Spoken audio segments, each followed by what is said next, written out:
સવારથી ચુનીલાલને ન જોવાને કારણે ચિંતાતુર ઉજમ્બાની ચિંતા જાણીને સાશંક થયેલા મોટા ભાઈએ કહ્યું, બા, મને પણ ચિંતા તો રહ્યા જ કરે છે. તને ખબર છે લગ્ન પહેલા વહુને શું કહી આવેલો?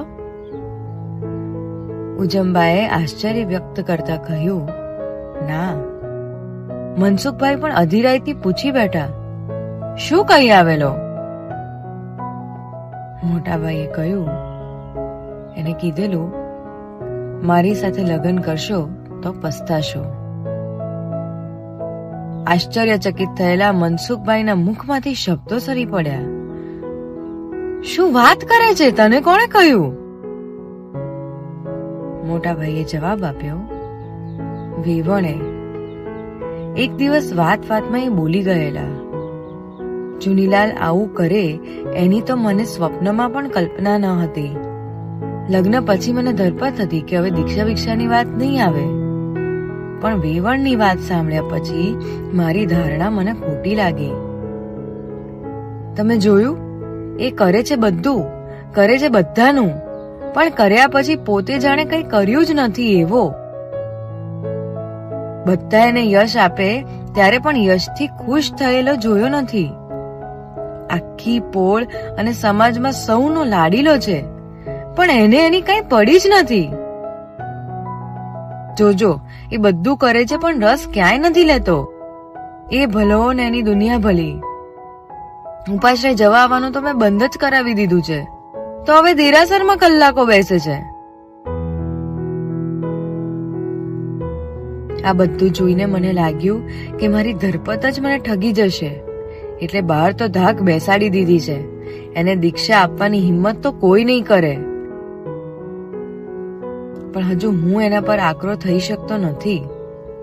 એ એવી તક જ આપતો નથી.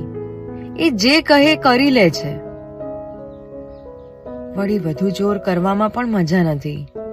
જો એકવાર એને કોઈ નિર્ણય કરી લીધો ને તો ગમે તે કરીએ, આપણે બધા ભેગા થઈને પણ એને એના નિર્ણયથી ડગાવી શકશું નહીં.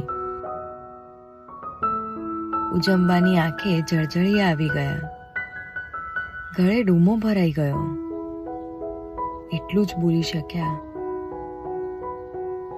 એવો જ છે, સાવ નાનો હતો ને ત્યારથી.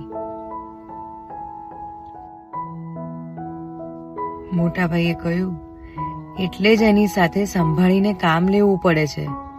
બહુ સંસ્કારી મળી ગયા છે, ઠરેલ છે.